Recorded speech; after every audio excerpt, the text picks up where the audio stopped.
Welcome to Iron Summit, the podcast where we dive deep into the art and science of becoming your best self, blending expert insights on strength training, smart recovery, optimal nutrition, and mindset mastery to help you elevate your game. Listen up. Ryan and I, we're not usually big fans of pre-workouts.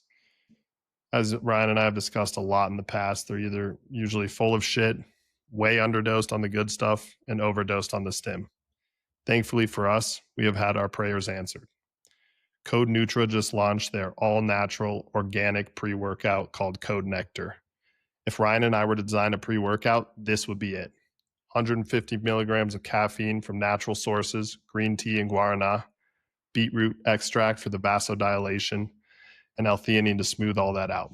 Best part, it's all delivered by honey and Redmond's real salt. That's a good pre-workout. Go get some. CodeNutra.com and use code IRON for 15% off. We're live. What's up, Ryan? What's up, Max? How are you doing? Doing well today. How about yourself? Doing well. You're back in the freedom soil. Yep, back on freedom soil. Feels good, man. Freedom soil is nice. Was 5 weeks super long, or did it feel like it flew by, or were you like, I'm ready to get back? That's a good question. Kind of a mix of all the above. I think because I worked pretty much the whole time I was down there, it did go by quick just because you're busy the whole time. I feel like if you went somewhere for 5 weeks and just like chilled, it'd probably feel like a long time. But it kind of flew by. And in some ways, most ways, I was ready to come back. But now that I'm back, I definitely miss certain things Yeah. about Costa Rica for sure. It's just like so much more laid back. There's no like they don't worry about anything that's not a big deal. Like wearing shoes and shirt into a restaurant, who Whatever. cares? Yeah, whatever. Optional. Like we're not going to get upset about that. Yeah. Or They like probably where you live park. longer. Yeah. Well, it's a blue zone. Okay. How about this? This is a great point for discussion because we went down there. We were with some friends, and like Costa Rica has a reputation for being very healthy. It is one of the Nicoyan Peninsula where we were is one of the 5 blue zones in the world, which is average lifespan of 100 years. And like the food is like generally very clean. Like it's just not much processed stuff, right? Like it's a lot of fresh fruits, veggies, a lot of rice, a lot of beans, ton of eggs, a lot of chicken. The beef is not as tasty as the US, but it's like a lot leaner. Probably less But hormones too. we were doing research because we were curious, and Alexis actually she looked up, and Costa Rica has a much higher glyphosate usage than the U.S., but their incident rate of cancer is less than a third, like adjusted per capita. Their average lifespan in Costa Rica in general is like far greater than the U.S., but in the Nicoyan Peninsula, it's a blue zone, which is just like, and the reason they have to use more glyphosates is because glyphosates is a drying agent. It's a pesticide. You're equatorial tropical country. Like there's a lot more bugs, a lot more humidity to spoil fruit and vegetables. So like, it makes sense they use a lot more. But it made me wonder, is like glyphosate this, like one, like, is it a hot button topic or like that's going to go fix all our diseases here in the US? Or is it just like one of many things we could probably do better on, but maybe not the biggest needle mover to our podcast, like several podcasts ago? Yeah. So I just thought that was interesting. I don't really know what to make of it, but thought it was interesting. That is interesting. The one thing I'd be curious about is like, I never trust data like that. Like, how is data collected? Are there more Yeah. people just like dying outside of with cancer that don't go to hospitals because they don't have a good hospital Healthcare system? system. You Yeah, know, it's a stuff like good that. point. But at the same time, I do think, to your point, like this is all encompassing. There's not like one, golden or silver bullet or whatever. It's like there's a lot of different things. And if your overall lifestyle is healthier, but you're eating a little bit more, Glyphosates here and there. yeah, I don't know. The other thing is too, it's hot down there. I wonder if like they You sweat a sweat lot more more and out. they I sweat detox a lot it. more. Yeah. Yeah, that's a good point too. I think like, well, back to kind of what we were started out talking about, I think it's just so much chiller down there. Like they don't sweat things that aren't a big deal. It's just Yeah, like what were you saying culture. about parking? Like you park where it makes sense. No one cares. There's no like lines or rules. No one's getting pissed at you if you parked a little sideways. It's just like, hey, you fit there, cool. Park So there. I like that until you go to San Francisco, because then there's too Too many many people to people. do that, Yeah, it doesn't work. and people are 100%. idiots. And there's not that many people there, and like probably wouldn't work everywhere, but it's more just an example of like they don't sweat the small things, like to the point like I could like as an American, you can almost get annoyed. You're like, dude, like, come on. Like Yeah. my buddy went to a surf lesson. They told him to show up at 6 a.m. And the guy just wanted to like sit and chat and drink coffee with him for like 45 minutes before getting out surfing because the guy's just chill. Yeah. Yeah. That's like the pura vida. But it's honestly probably like one of the main reasons that they live so long there. They're very Mhm. healthy. Like it's truly like no stress on anything. It's not worth it. Yeah. That's funny. I mean, it's kinda like you're on, like, island time kinda, I Yeah, feel they like there's call it so like local Costa Ricans, they call themselves Ticos. Like that's the term for someone from Costa Rica or who's lived there for a long time. And they call it Tico time. Tico time. Cool. Yeah. No, I think there's definitely something to that, and if you're not, I mean, I could see, like, a New Yorker hating that kinda lifestyle, but it'd probably Yeah. be good to, like, get away and just forget your plans, just, like, enjoy the day and, like, wherever it takes you. Yeah. So that's cool. Yeah, it is awesome. I think like a lot of positive takeaways from being there for 5 weeks, but that's definitely one of them. It's like don't sweat the small things. It's just not worth it. They don't do This it in is Costa Rica, we don't have to do it here. I agree. This is, like, tangentially related, but not related to what we're talking about today, but made me think about, I forget what the name of the book is, but a lot of people are talking with just like we have too much information at our fingertips, and it is stressful. Like, first thing you do is you wake up, you check your phone, you check your email, you check your notifications for this. And like, I know if I like on weekends, I really try to like turn my phone off or limit my phone. And it's just like so much nicer to not have a constant like urgent thing in your pocket that's like, hey, you got to respond to this, you got this notification popping up. And I think that there's definitely something to that, that we're like too connected now, and there needs to be some more boundaries. And I remember talking with my uncle a little while ago, and I was like, "Oh, how cool is it? Like we can work, remotely. You got computers, you got this stuff." And he's like, "It sucks because your workday isn't, 9 to 5. Yeah, and then check Your workday's, in the commute, your workday's at home, you check an email at 9 p.m., you check it at 6 a.m. when you wake up. Like you're working 5 more hours, you just don't realize it because it's like little pockets at home or as you're commuting. And it's like that's an interesting point. And definitely some companies do a good job with boundaries, and some are like very much, when I text you, answer the phone. What's up, guys? If you're looking to level up your training, click the link in the description and check out the Iron Summit Gains Emporium. Our strength training plans are designed to help you pack on muscle, and with our software, you can track every workout right from your phone. Plus, you'll have direct access to us for any questions along the way. Don't just train, level up your training. percent.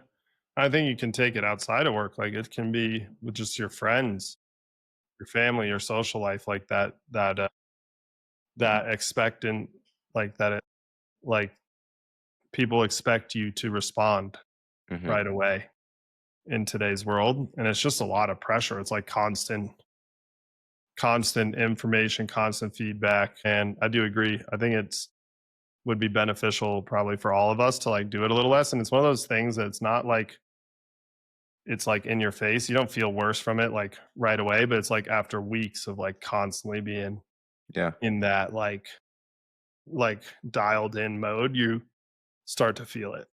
Yeah, for sure. Yeah, I don't know where that goes, but I do think like maybe we need like, your content phone and your flip phone for your everyday stuff, so you're not inundated with a billion notifications every second of every day. Yeah.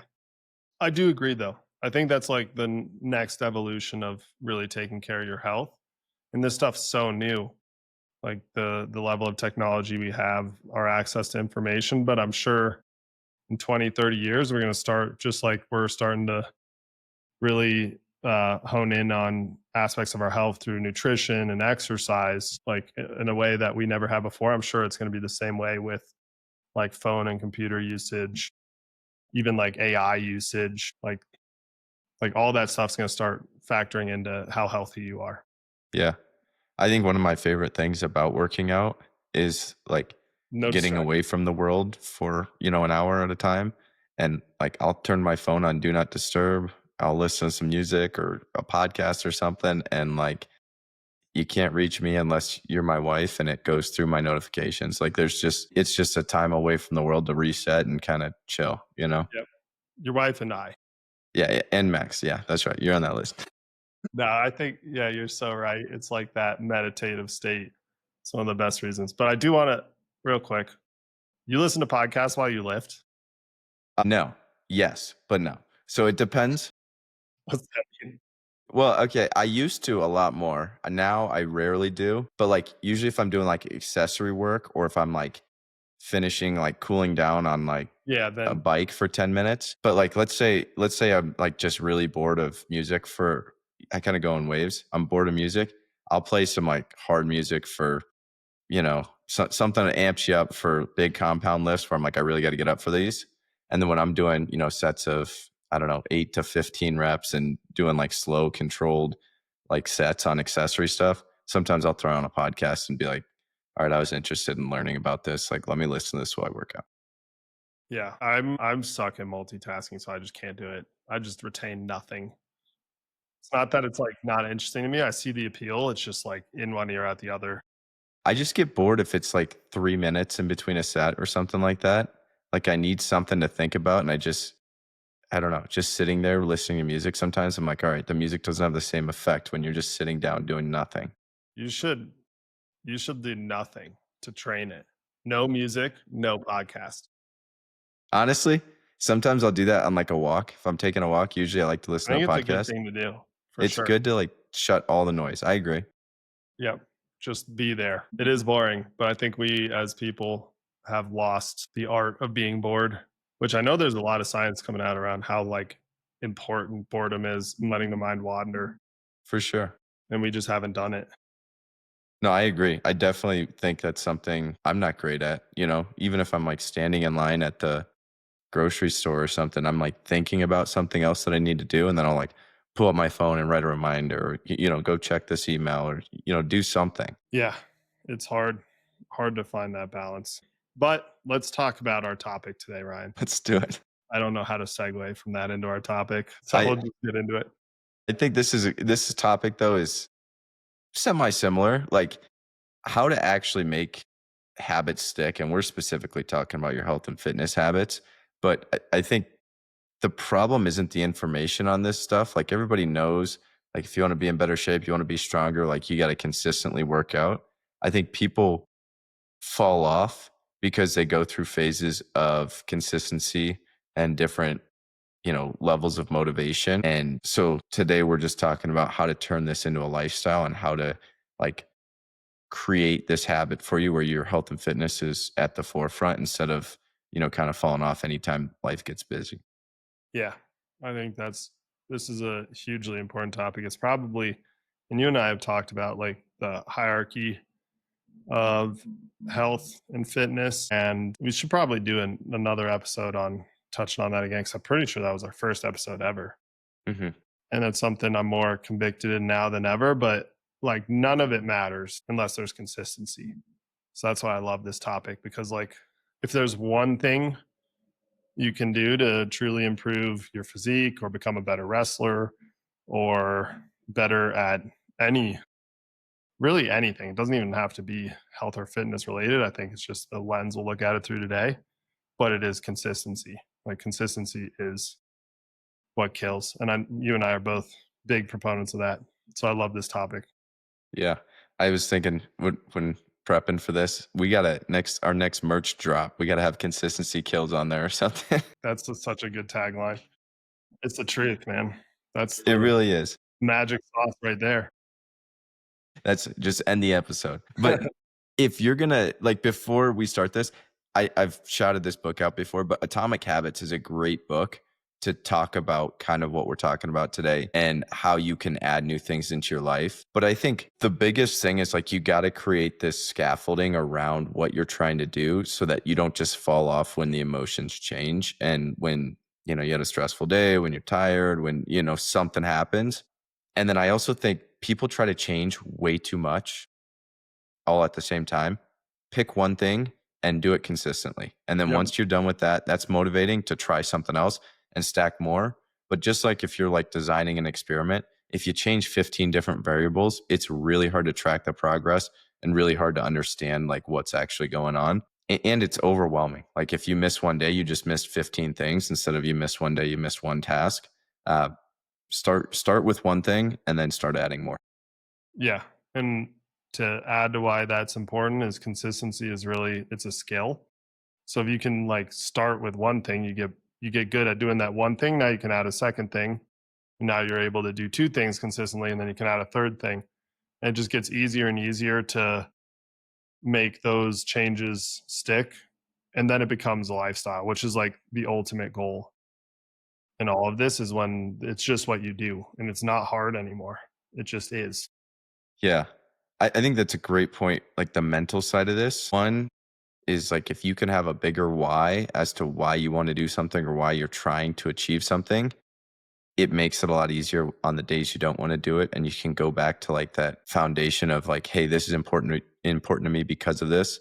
I think that's such a relevant thing when you're cutting weight and wrestling and you're like, wow, I really don't want to do this. And then another thing that definitely helped me in my wrestling career that I definitely still use today is like you can kind of trick yourself in like look through a framework of like what type of person would do this and then tell yourself you're that type of person. So like you're like, hey, I'm not going to work out today. It's like, what would a professional athlete do? I would probably go get that workout in. Hey, should I eat this pizza or should I have this, you know, lean protein with some, you know, white rice and broccoli? It's like, what would a professional athlete do? And so like changing your identity in those decisions instead of just being like, what do I want? It's like, what would the correct person that I'm trying to be do with this? And I think that is such a powerful framework that makes you one pause and think about it, but two, you go back to you know what to do. It's overcoming the emotions when you don't want to do it. At Iron Summit, we are about getting everything we can out of our workouts and everyday lives. If you aren't wearing a pair of barefoot or wide toe box trainers, you are leaving gains on the table. The Sashi Athletics Ronin Ichi Minimalist Trainer is a perfect barefoot shoe. Not only does it perform like other major brands on the market, it is actually good looking. Even my wife says so. Get a pair today for 10% off with the code IronSummit10. Link is in the bio. Yeah, exactly. I like that framework a lot. There's a kind of on the similar vein, there's a quote I like a lot. I think it's Tony Robbins, but it's like people change when the pain of staying the same is greater than the pain of changing. So it's like find that one thing that you're really going to be motivated about, and then pick one thing about that that'll get you closer to your goal, and then start being consistent in that, and then stack it. And then, yeah, take the mindset of like, what would a professional athlete do here? So I think that's kind of like a top down view that'll help you filter out what isn't going to move you towards your goal. Cause that's what a professional athlete does, right? Everything they do is to be an athlete. So from the like lens of health and fitness, it's a really simple, easy to use lens to start making those choices. I always like the way I looked at it in my wrestling career is pretty much it's the exact same thing, just said a little differently. It was like, what's my goal now? And what am I doing? Is it moving me closer to or further away from my goal? And be consistent in what moves you closer to your goal. And then the more you do it, the easier it gets. Yeah. Yeah. I think it's super powerful. And just like when you're doing, you know, you're trying to do something new, I think there's such a like take out any kind of friction, any kind of decision fatigue. Like if you want to start working out in the morning, but you're not a morning person, like set everything out. So the only thing you have to do once you wake up is get out of bed, grab your clothes and go. Like there's so many little things that you can create around your day. and don't leave stuff up to chance. If you're trying to like wait till like, hey, I'll see how I feel tomorrow if I'm going to do this, or if I'm going to go early or I'm going to go late, like it's going to be really hard to be consistent with that. Like block it, plan it, execute it. Yeah. Let's do a practical example. I want to see your answer. Okay. Let's say, like, because I think one of the ones that's the most difficult, because there's the most alternative options, the most distractions, is diet, right? Being consistent with your diet. And probably the most important, we'll put it up, or one of the most important, is eating enough protein and consistently eating enough protein. And I know this is something a lot of people struggle with. So, like, give me a few examples on how you would like remove the friction on getting enough protein in your diet and then doing it consistently, and like how you could stack little habits. Yeah.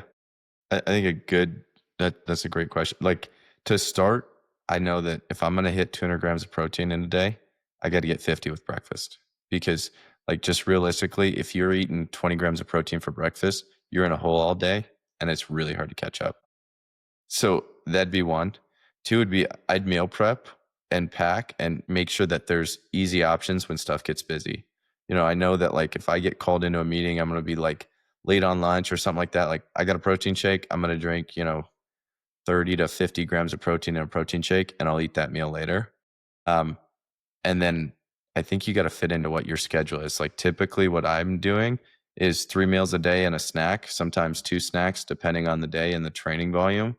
Um, and that snack revolves around a protein source as well.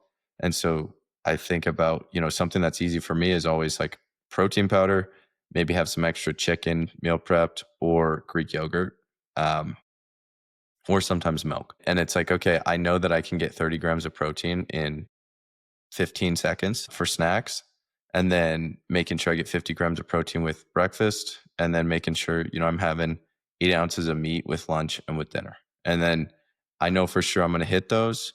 And after doing it for 10 years, you start to learn like when you're kind of light on protein.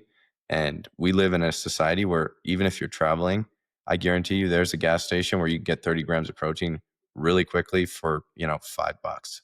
Like there's ways around that. And when you're traveling, you can plan for it, but you got to look at your day to day and what you do already and like stack those habits into your routine so that it's just like part of your natural everyday. Yeah, I like all those. I think to the breakfast one, I'll add like do it early too, like pretty close or within a couple hours of waking up.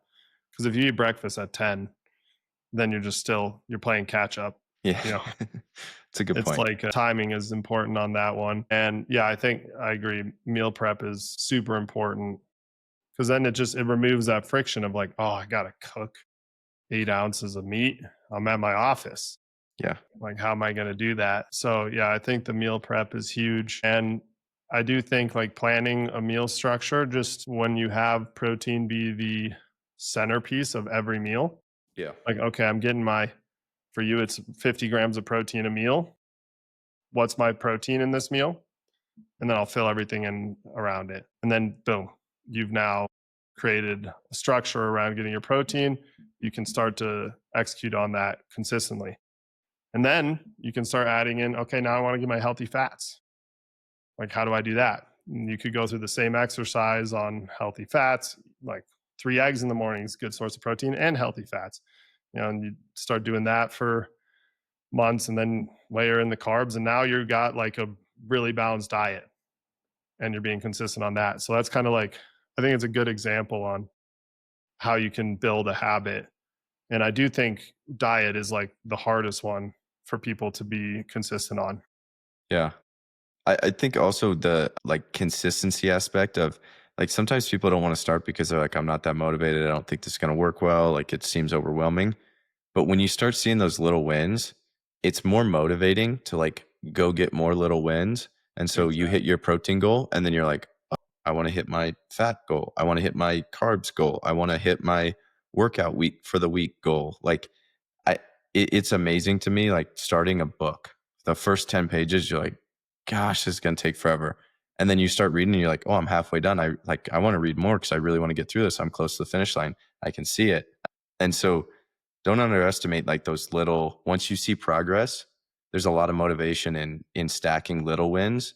And I think that's something as like a coach, as a manager, as a, somebody that's leading somebody else or a mentor, like having those little wins for somebody and recognizing those little wins, I think is a very motivating and important way to have someone continue to push that boundary further and gain more momentum. Yeah, it's such a good. I love the quote, like success begets success, Yeah. because you start having success and then it's more motivating. So then you're more bought in. Then you have more success. Then it's even more motivating. So you're more bought in. It's like that feedback loop. And that feedback loop is fed by consistency. Because if you are never consistent enough to have success in the first place, then you'll never get that positive feedback loop. So it's like really like the time aspect, which is consistency, is what makes it challenging. And I've talked about before, it's like it's simple, but not easy. So if you can do it for a period of time and with a diet, it's probably like you're going to really start to feel better, look better after 4 or 5 weeks, but really probably more like 3, 4 months. And then that's when you're going to kind of get that first wave of success that's going to then start feeding it. I agree. And I think the other thing with this is you got to sacrifice some stuff. Nobody wants something that like just came easy and you didn't have to work hard for. You don't care. You don't care if it was easy. It means something when it's like hard and there's some struggle for it. So don't expect it to be easy either. Don't be like, oh, this is the easiest way to do this. And to that point, that sacrifice might be a financial sacrifice. Like if you're busy and you're like serious about your health, one of the easiest ways to make sure you're hitting your protein goals and your targets and doing well, find a good meal prep company and just pay for somebody to cook your meals. It's not that expensive now. You can get it for like $8 a meal and it'll be phenomenal. You'll have variety, like it'll taste great. And you literally can't overeat it because you just eaten the stuff that they send you. Eat this box of food and you're good to go. And do your research, make sure you got the right stuff. But you can throw money at problems and fix them really quickly. If your time doesn't allow, if your schedule doesn't allow, like there's a way to do that. And sometimes I think investing some money into something, especially if you maybe don't have the discretionary income, I'm not saying be irresponsible about it, but like when you sacrifice something, it means something and you're going to stick to it. If you spent, a bunch of money on a training plan, on a diet plan, on a meal prep service, on whatever, you probably there's going to be a higher percentage of people that finish that stuff because they're like, I actually paid for this. I don't want to waste my money on it. So I think there's some kind of, not that that's, a tip or an actionable item necessarily, but like if you're really struggling with this, throw some money at it, sacrifice something at it, whether that's your time, your money, whatever. Yeah. Makes it worth something to you. It's important now. Yeah. Yeah. It's always you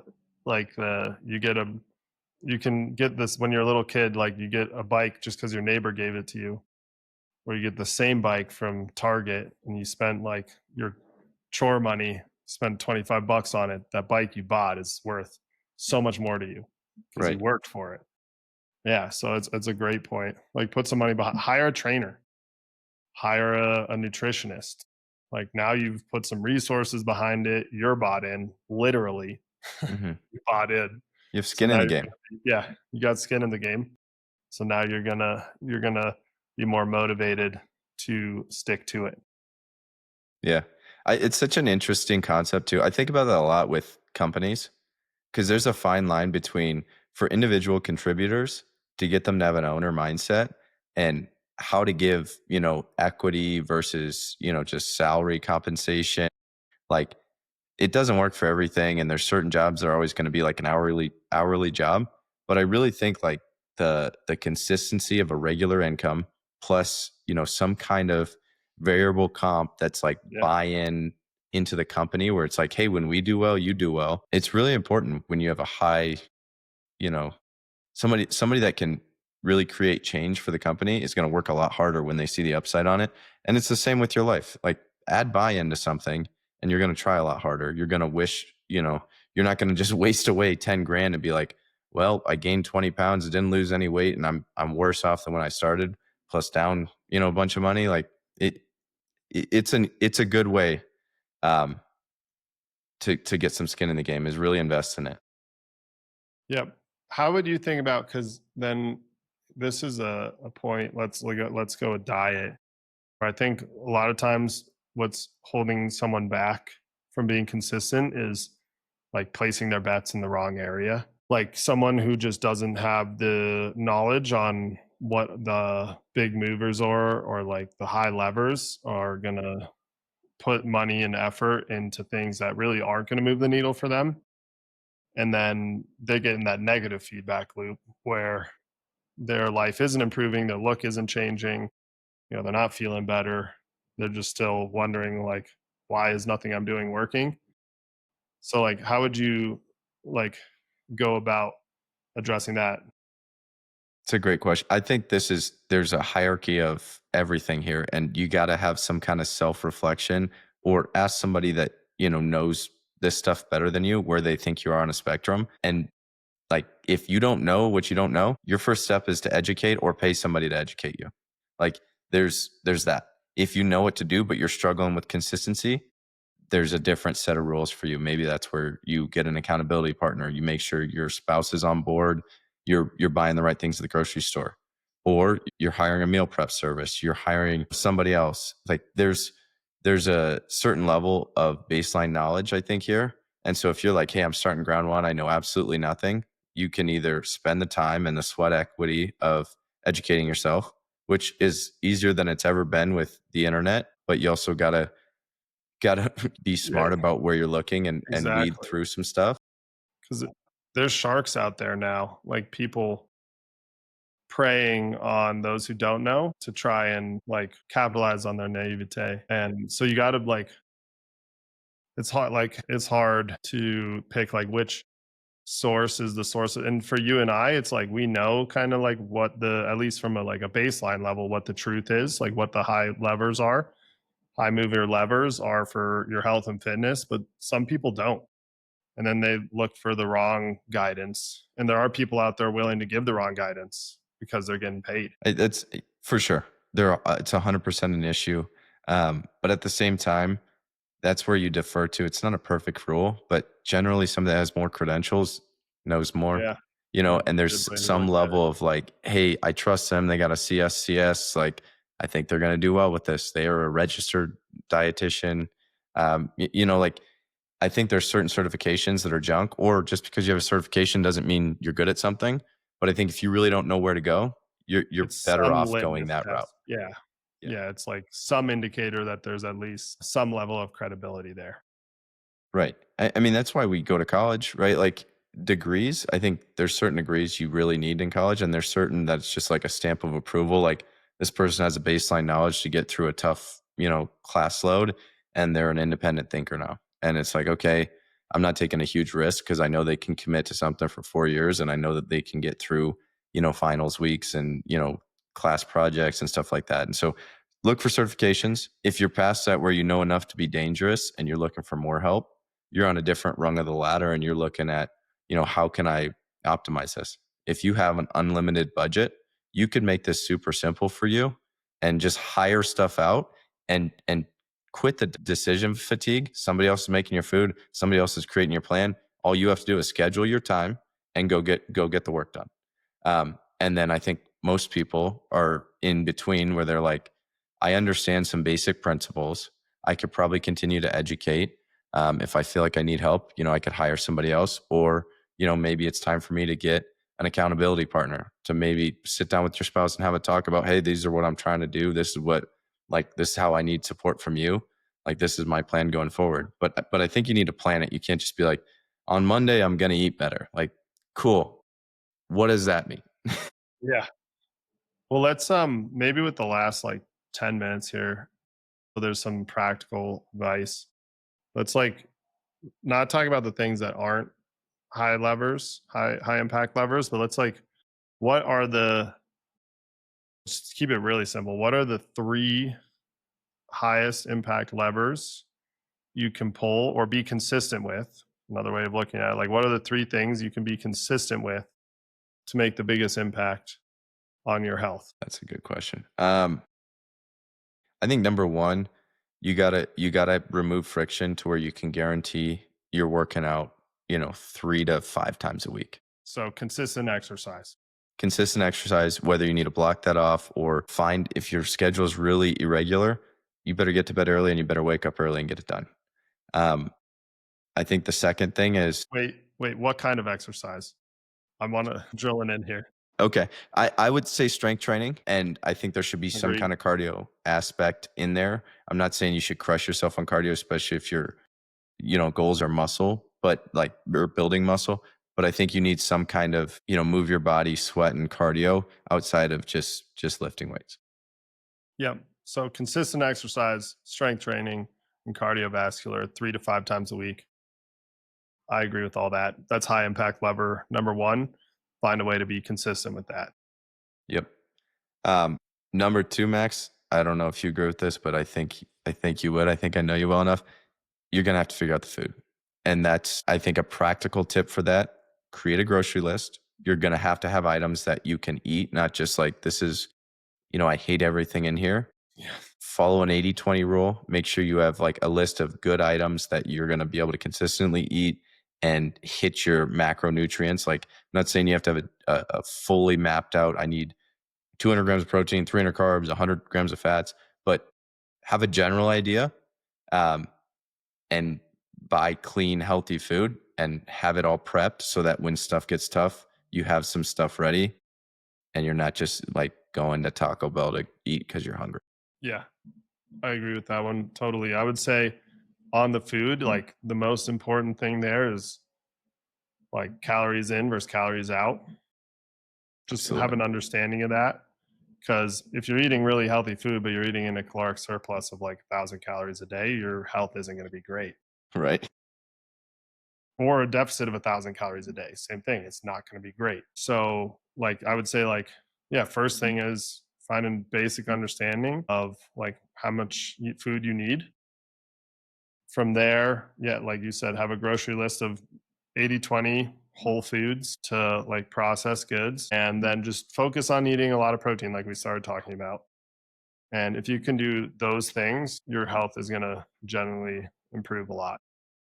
Yeah. Well, and kind of double clicking on that too. If you're going to eat healthy foods, you're probably not going to overeat this stuff as much as you would. You Exactly. know, It's it's hard. going to be a lot more satiating, but you got to figure out the food. It's like the biggest lever in any kind of body composition. Yeah. I'm holding back from going into non high impact levers here on the food. We're just What's focusing on high impact what's because your I think you third? can go down the rabbit hole there. The third for me would be consistent with your sleep. That is That's what I going was to thinking be, too. yeah, I knew you were. We're on the same page here. Yeah, number three would be sleep and being consistent with your sleep. That's having sleep hygiene, and that means making sleep a priority. And that's hard. Like, that's really hard for someone who works a lot. That's really hard for parents. But what I can say is if you make it a priority and you make it something you want to be consistent about, there are ways. But to be like to oversimplify it, I'd say have good sleep hygiene, which just means go to bed at a similar time and wake up at a similar time as often as you possibly can. Obviously, there's exceptions like weddings or social events. It's probably like with food, I'd give it like an 80-20, 90-10 rule. With sleep, I'd say like 95-5 is probably a better balance. But that's going to be like if you can consistently sleep well, your health is going to be, you're going to feel noticeably better. It's more important than maybe the other two. Yeah. Or it's like right up, it's right there. Well, and when you sleep, you work out harder. When you sleep better, you make better choices with food because you're not as like you don't just jump to the Hormones are junk. better. Yeah, Yeah. exactly. And just general life, like you get so much more productivity when you're well rested. I think my best day out of the week is a Monday after a restful weekend because I'm like, I am refreshed and ready to go. Like everything's, firing on all cylinders. And I think travel messes this up a lot. Like if you travel a lot for work, invest some stuff that you can travel with that helps, keep some kind of consistency in your sleep routine, whether that's like white noise machines, some kind of eye A mask so mask. that it's dark. Yeah, maybe I there's sleep a with a nose strip on so I yep. don't slowly die when I sleep. No, there's like, and figure out what works for you. It's different for everyone else. And like the cool thing about sleep hygiene is they've shown, like a lot of studies have shown, like 6 hours a night can be like really effective if you're consistent with it. And certain people need more sleep, certain people need less sleep. Like I think more than 6 is probably optimal, but I think I saw it was like I think it was NBA players. Like the elite NBA players slept on average of like 6.3 hours a night, but they were very consistent with the times they slept. So it's not saying like you have to sleep all the time, right? Like naps aren't, it just be like consistent with that when you go to bed, when you wake up. The more sleep you can get, the better. But that's like actually of secondary import to the consistency of your sleep schedule. Max, I got a question for you. I feel like I do pretty well with sleep. Like I'm good at getting to bed, at a decent hour, and like I generally sleep well. I feel like we have a good, dark room, lights or temperatures are down. I feel like the only time that I don't get a lot of sleep is if I'm really thinking about something at night and then I go to bed. And if I wake up early, I'm still like my wheels are still turning thinking about that. And so I almost think that something that I could do better is like figuring out some kind of meditation or like, just being able to like let go of the day's thoughts. But I also think it helps me think through things because some of my best like breakthroughs are like at 5 a.m. or 4 a.m. I Yeah. wake up and I'm just staring at the wall. How do you think about something like that where it's not necessarily the environment, but it's, I don't want to call it like stress related, Yeah. but But it's like, like your mind is running. yeah. That's a great question. I think at some point it's impossible to control that. Like if something's really important, you're going to be thinking about it a lot, Hmm. or if it matters to you a lot, or it's a really preoccupying you. I don't know if there is any way to fully turn that off. Usually the approach I take, and this is where like it's a whole nother podcast, but like self-talk and discipline, self-discipline comes in, is like I tell myself, hey, if I can sleep, this will be a clearer picture in the morning.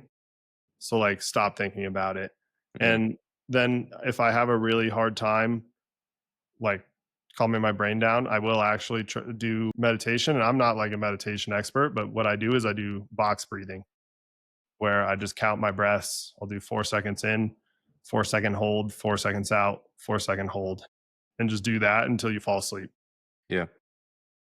The other kind of, I think, a good cheat code for that and calming the mind down is reading at night.